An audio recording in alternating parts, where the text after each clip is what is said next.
একজন মুসলমানের জন্য ইবাদতের সবচাইতে বড় মৌসুম, ইবাদতের সবচাইতে বড় সিজন, নেক আমলের সবচাইতে সুবর্ণ সুযোগ, আমল এবং ইবাদতের ভরা বসন্ত হলো রমাদানুল করিম। সেই রমাদানুল করিম আমাদের দোরগোড়ায় উপস্থিত হতে চলেছে। আজ আমরা কোরআন এবং হাদিসের আলোকে রমাদানের ২৭টি বিশেষ করণীয় বর্জনীয় সম্পর্কে কোরআন এবং হাদিসের আলোকে কিছু কথা আরজ করব। ওয়ামা তৌফিক ইল্লা বিল্লাহ। বছরের ১১ মাসে আমাদের আমল এবং ইবাদতের যেটুকু ঘাটতি হয়, যেটুকু ত্রুটি বিচ্যুতি থাকে, সেই ইবাদত এবং নেকামলের ত্রুটি বিচ্যুতি এবং ঘাটতি পোষায় নেওয়ার জন্য রমাদান হলো আমাদের জীবনের সবচেয়ে বড় এবং সুবর্ণ সুযোগ। রমাদান মাস উপলক্ষে বিশেষ যে ২৭টি আমলের কথা আমরা বলতে চাই, তার প্রথম আমলটি হলো চাঁদ দেখা। রমাদান মাসের চাঁদ শাবানের শেষ দিনে আমরা পশ্চিম আকাশে তালাশ করব, অনুসন্ধান করব। রমাদানের দ্বিতীয় আমল হলো সবচেয়ে গুরুত্বপূর্ণ আমল, সেটা হলো সিয়াম সাধনা, রোজা রাখা। প্রত্যেক প্রাপ্তবয়স্ক সুস্থ মস্তিষ্ক সম্পন্ন নারী এবং পুরুষ তিনি যদি মুসলমান হয়ে থাকেন, তাহলে সেক্ষেত্রে তার উপরে আল্লাহ রাব্বুল আলামিন রমাদানের দিনের বেলায় রোজা রাখা, সিয়াম সাধনাকে ফরজ করেছেন। প্রত্যেক প্রাপ্তবয়স্ক মুসলিম নারী এবং পুরুষ যদি সুস্থ সবল হয়ে থাকেন, আল্লাহ রাব্বুল আলামিন এই ফরজটাকে পালন করতে হবে। আল্লাহ বলেছেন, কুতিবা আলাইকুমুস সিয়াম, তোমাদের উপরে রোজা রাখাটাকে ফরজ করা হয়েছে। অতএব রমজানের দিনের বেলা রোজা রাখা হলো রমজানের সবচেয়ে বড় আমল। এটা হলো দ্বিতীয় আমল বলেছি। নাম্বার ৩, রমাদান মাস উপলক্ষে রাতের বেলায় তারাবির নামাজ আদায় করা, এটা রমাদানের তৃতীয় আমল। নবী করিম সাল্লাল্লাহু আলাইহি সাল্লাম বলেছেন, মান কামা রমাদানা ঈমানান ওয়া ইহতিসাবা গুফিরা লাহু মা তাকাদ্দামা মিন যামবি। যে ব্যক্তি রমজান মাসে রাতে দাঁড়িয়ে ঈমানের সাথে, ইখলাসের সাথে আল্লাহর কাছ থেকে সওয়াব পাওয়ার আশায় তারাবির নামাজ পড়বে, তার পূর্বের সমস্ত গুনাহ খাতা মাফ করে দেওয়া হবে। রমজানের চতুর্থ আমল হলো সাহারি করা। আমরা অনেকে ইচ্ছাকৃতভাবে সাহারি করি না, হয়তো কখনো ভালো লাগে না সাহারি করতে, খাওয়ার রুচি থাকে না, আমরা সাহারি খাই না। সাহারি খাওয়া ছাড়াও যদি কেউ রোজা রাখে, রোজা হয়ে যাবে, কিন্তু সাহারি খেলে আপনার খাদ্য গ্রহণ হবে, পাশাপাশি আপনি সওয়াবও লাভ করবেন। ৫ নম্বর আমল হলো সাহারিটা শেষের দিকে খাওয়া। এখনো অনেক মুরব্বীরা আছেন গ্রামাঞ্চলে, তারা মাঝরাতে সাহারি খেয়ে ফেলেন, ১২টা ১টার দিকে সাহারি খেয়ে ফেলেন। সাহারি খাওয়ার জন্য সবচাইতে উত্তম সময় হলো রাতের শেষ প্রহরের একেবারে শেষের দিকে। ৬ নম্বর আমল হলো রমজান উপলক্ষে ইফতার করা। ইফতার মানে নাস্তা খাওয়া। সারা বছর আমরা দিনের বেলায় শুরুতে নাস্তা খাই, কিন্তু এর কারণে কোনো সওয়াব আমাদের আমল নামায় লেখা হবে এমন কোনো কথা বলা হয় নাই। কিন্তু রমজান মাসের সন্ধ্যা যখন আপনি ইফতার খাবেন, এই ইফতার খাওয়ার মাধ্যমে আপনি একটা সুন্নাহর উপর আমল করলেন, এটার কারণে আপনার আমল নামাতে একটা সওয়াব লেখা হবে। সওয়াবের আশা যদি আপনার থাকে, ইফতারের নিয়ত যদি আপনার থাকে, তাহলে এর মাধ্যমে আপনি সওয়াব লাভ করবেন। ৭ নম্বর আমল হলো ইফতারটা তাড়াতাড়ি করা, ইফতার বিলম্বে না করা।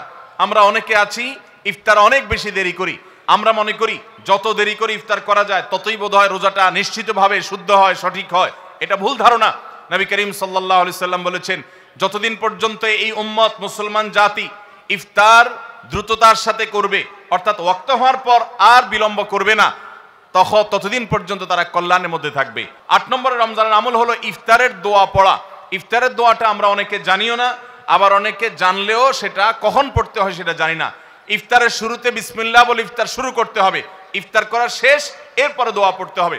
আমরা অনেকে ইফতারের আগে দোয়া পড়ি, এই দোয়াটা ইফতার দোয়াটা পড়তে হয় ইফতারের পরে। দোয়াটা হলো যাহাবাজ জামা ওয়াবতাল্লাতিল উরুক ওয়া সাবাতাল আজরু ইনশাআল্লাহ, এটা হলো দোয়া। ৯ নম্বরের আমল হলো ইফতার এবং সাহারি উভয়টাতে খেজুর খাওয়া, এটা সুন্নাহ। খেজুরের মধ্যে প্রচুর খাদ্য শক্তি আছে। আমরা রমজান মাসে যে রোজা রাখি, সারাদিন পানাহার বর্জন করে থাকি, আমরা যদি সাহারিতে খেজুর খাই, আমাদের শরীরে প্রচুর পরিমাণ খাদ্য শক্তি থাকবে। ১০ নম্বরের রমজানের আমল হলো দিনভর বেশি বেশি দোয়া করতে থাকা। ভাইরা আমার, রোজাদার ব্যক্তির দোয়া আল্লাহ রাব্বুল আলামিন ফিরিয়ে দেন না। রোজাদার ব্যক্তি দিনভর আল্লাহর কাছে দোয়া করতে থাকলে সে দোয়া কবুল হয়। নবী করিম সাল্লাল্লাহু আলাইহি সাল্লাম বলেছেন যে কয়েক ব্যক্তির দোয়া ফেরত দেওয়া হয় না, এর ভিতরে একজন হলেন আস-সাইমু হাত্তা ইফতির, রোজাদার ব্যক্তি ইফতার করা পর্যন্ত তার দোয়া কবুল হতে থাকে। আপনি রোজাদার অবস্থায় দোকানে কাজ করছেন, খেতে খামারে কাজ করছেন, আপনি ব্যবসা প্রতিষ্ঠানে কাজ করছেন, আপনি রাস্তায় হাঁটাচলা করছেন, মা বোনরা বাসা বাড়িতে গৃহস্থলী কাজকর্ম করছেন, এই কাজের ফাঁকে ফাঁকে ওযু নেই, অসুবিধা নেই, এই অবস্থায় আপনি দোয়া করতে থাকেন। রোজাদার অবস্থায় দোয়া কবুল হয়। সারাদিন আপনি মনে মনে আপনার চাওয়াগুলো আল্লাহর কাছে নিবেদন করেন, আল্লাহর সাথে আপনি কথা বলতে থাকেন, কারণ দোয়া কবুলের একটা মোক্ষম সময় হলো রমজান মাসে এই রোজা অবস্থায়। 11 নম্বর রমজানের বিশেষ আমল হলো সকল প্রকার পাপাচার বর্জন করা, কারণ রমজানের রোজার উদ্দেশ্যই হলো আমরা যেন পাপাচার বর্জন করতে পারি। 12 নম্বর আমল হলো পাপাচারের মধ্যে আবার বিশেষ করে মিথ্যা কথা, মিথ্যা কাজ, প্রতারণা 2 নম্বরই, এগুলো পরিহার করে চলা। এগুলো অন্য সময় তো পরিহার করতেই হবে, রমজানে আরো বিশেষ গুরুত্বের সাথে পরিহার করতে হবে। বুখারীর হাদিসে আসছে, নবী করিম সাল্লাল্লাহু আলাইহি সাল্লাম বলেছেন, মাল্লাম ইয়াদা কাওলাজ জুরি ওয়াল আমাল বিহি ফালাইসা লিল্লাহি হাজা আন ইয়াদা তাআমাহু ওয়া শারাবা।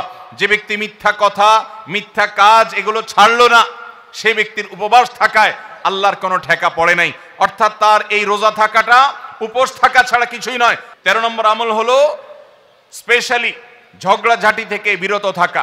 14 নম্বর বিশেষ আমল হলো সাধারণ যত আমল আছে, সাধারণ যত ভালো কাজ আছে, সেই ভালো কাজগুলো এই মাসে সবচেয়ে বেশি গুরুত্বের সাথে করা। কারণ আপনারা জানেন নবী করিম সাল্লাল্লাহু আলাইহি সাল্লাম বলেছেন, রমজানের শুরুর দিকে আল্লাহর পক্ষ থেকে এক ফেরেশতা ঘোষণা দিতে থাকে, ইয়া বাগিয়াল খায়র আকবিল, তোমাদের মধ্যে কেউ কি কোনো কল্যাণের পথে চলতে চায়, এমন কোন মানুষ আছে যে কল্যাণকামী, যে ভালো কাজ করতে চায়, তাহলে সে যেন অগ্রসর হয়, কারণ ভালো কাজ করার মৌসুম এসেছে, সময় এসেছে, সুবর্ণ সুযোগ এসেছে। এটা আমল করার সময়, এটা নিজের আমল নামার শূন্য স্থানগুলো পূরণ করার সময়, এটা জান্নাতের পথে এগিয়ে যাওয়ার সময়। অতএব যত নেক আমল আছে, সেটা যেই ধরনেরই হোক না কেন, সকল ভালো কাজ সবচেয়ে বেশি করতে হবে এই রমজান মাসে। 15 নম্বর আমল হলো খুব গুরুত্বের সাথে ইস্তেগফার করা, আল্লাহর কাছে গুনাহ মাফ চাওয়া। এটা হলো 15 নম্বর আমল, যে গুনাহগুলো মাফ করাবো, জাহান্নাম থেকে মুক্তির পরোয়ানা দেয়া হয়, সেটি আমার নামটা যেন সেই তালিকায় যায়, সেই চেষ্টা আমরা করব প্রতিদিন। 16 নম্বর রমজানের বিশেষ আমল হলো রোজাদারকে ইফতার করানো। নবী করিম সাল্লাল্লাহু আলাইহি সাল্লাম বলেছেন, মান ফাত্তারা সাইমান ফালাহু মিথলু আজরিহি মিন গায়রি আন ইউনকাসা মিন আজরিহি শাইআ। যদি কেউ কোনো রোজাদারকে ইফতার করায়, আল্লাহ রাব্বুল আলামিন ওই রোজাদারের রোজার কারণে তিনি যে সওয়াব পেয়েছেন তারটা তিনি পাবেন, অতিরিক্ত বোনাস হিসেবে যেই লোকটা ইফতার করালো রোজাদারকে, আল্লাহ তাআলা তাকে সমপরিমাণ সওয়াব দান করবেন।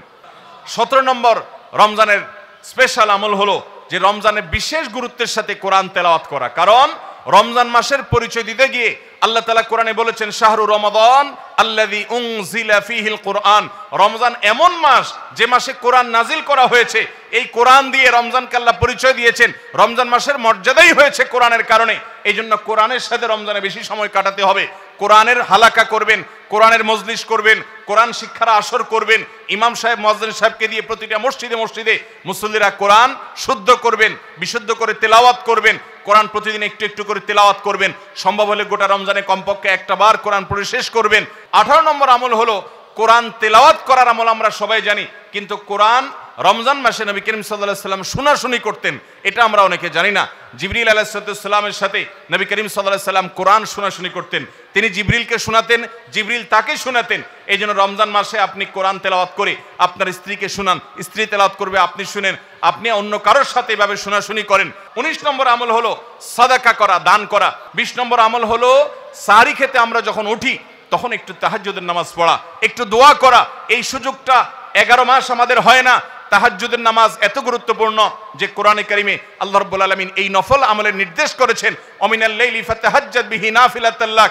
রাতের কিছু অংশ নফল হিসাবে তুমি তাহাজ্জুদ পড়ো। ভাইরা আমার, 5 ওয়াক্ত নামাজের জন্য ডাকে মুয়াজ্জিন আজানের মাধ্যমে, আর তাহাজ্জুদের জন্য ডাকেন স্বয়ং আল্লাহ রাব্বুল আলামিন। 21 নম্বর আমল হলো আল্লাহ যাদেরকে সামর্থ্য দিয়েছেন তারা উমরা করবেন। রমজানে উমরার ফজিলত হলো, নবী করিম সাল্লাল্লাহু আলাইহি সাল্লাম বলেছেন, উমরাতুন ফি রমাদান তাআদিলু হাজ্জা। রমজানের একটা উমরা একটা হজের সমতুল্য। 22 নম্বর আমল হলো রমজানে দিনের বেলা রোজা রেখে বেশি বেশি মেসওয়াক করবেন। আমরা অনেকে এটা জানি না যে রোজা রেখে মেসওয়াক করা যায়। আমরা বরং অনেকে মেসওয়াক করি না যে রোজা দুর্বল হয় কিনা। অথচ আম্মাজান আয়েশা রাদিয়াল্লাহু তাআলা আনহা বলেছেন যে আমি নবী করিম সাল্লাল্লাহু আলাইহি সাল্লামকে রমজান মাসে রোজা রেখে এত বেশি পরিমাণে মেসওয়াক করতে দেখেছি যে গুণে শেষ করা যাবে না। এই জন্য রমজান মাসে আপনার পকেটে মেসওয়াক থাকতে হবে। 23 নম্বর আমল হলো রমজানের শেষ 10টা দিন ইতিকাফে বসে যাওয়া। যাদের তৌফিক আছে মসজিদে ইতিকাফে বসে যাবেন। 24 নম্বর আমল হলো রমজানের শেষ দশকে বেশি বেশি ইবাদত করার চেষ্টা করা। বুখারী শরীফে আসছে নবী করিম সাল্লাল্লাহু আলাইহি সাল্লাম সম্পর্কে আম্মা জান আয়েশা বলেছেন, ইদা দাখালাল আশর, রমজানের শেষ 10 দিন যখন শুরু হতো তখন নবী সাল্লাল্লাহু আলাইহি সাল্লাম কি করতেন? আইকাজ আহিয়া লাইলা, সারা রাত আর ঘুমাতেন না। শেষ 10 দিন সারা রাত ঘুমাতেন না। ওয়াসাদ্দা মিজারা, কোমর বেঁধে নিতেন। ওয়াইকাদা আহলা, এবং তার পরিবারকে তিনি জাগিয়ে তুলতেন। আরেক হাদিসে আসছে নবী সাল্লাল্লাহু আলাইহি সাল্লাম বলেছেন, কারণ নবী সাল্লাল্লাহু আলাইহি ওয়াসাল্লাম ইযা দাখালাল আশর ইয়াজতাহিদু ফীহি মা লা ইয়াজতাহিদু ফী গায়রি, নবীজির জীবনে কখনো ইবাদতের জন্য এত চেষ্টা করতেন না যত চেষ্টা করতেন রমজানের শেষ দশকে ইবাদতের জন্য।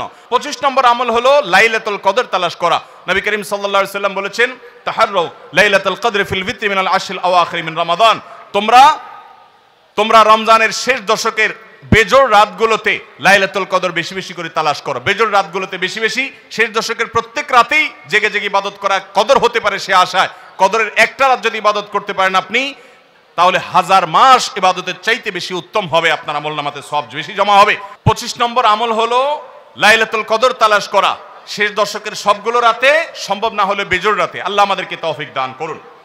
আর 26 নম্বর আমল হলো লাইলাতুল কদর যদি আমরা পেয়ে যাই, মনে হয় যে এটা লাইলাতুল কদর হতে পারে, তাহলে একটা বিশেষ দোয়া পড়া। দোয়াটা হলো আল্লাহুম্মা ইন্নাকা আফুউন তুহিব্বুল আফওয়া ফাআফু আন্নি, হে আল্লাহ আপনি ক্ষমাশীল, আপনি ক্ষমা করতে ভালোবাসেন, পছন্দ করেন, আপনি আমাকে ক্ষমা করুন।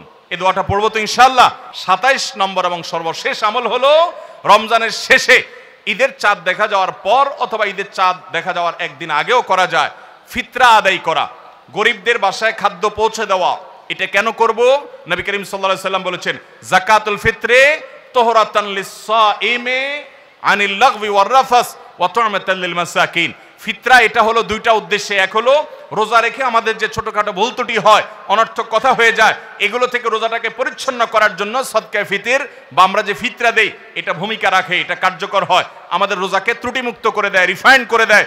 আর দ্বিতীয়ত হলো ঈদের দিন গরিব দুঃখীদের বাসায় খাবারের নিশ্চয়তা এনে দেয়।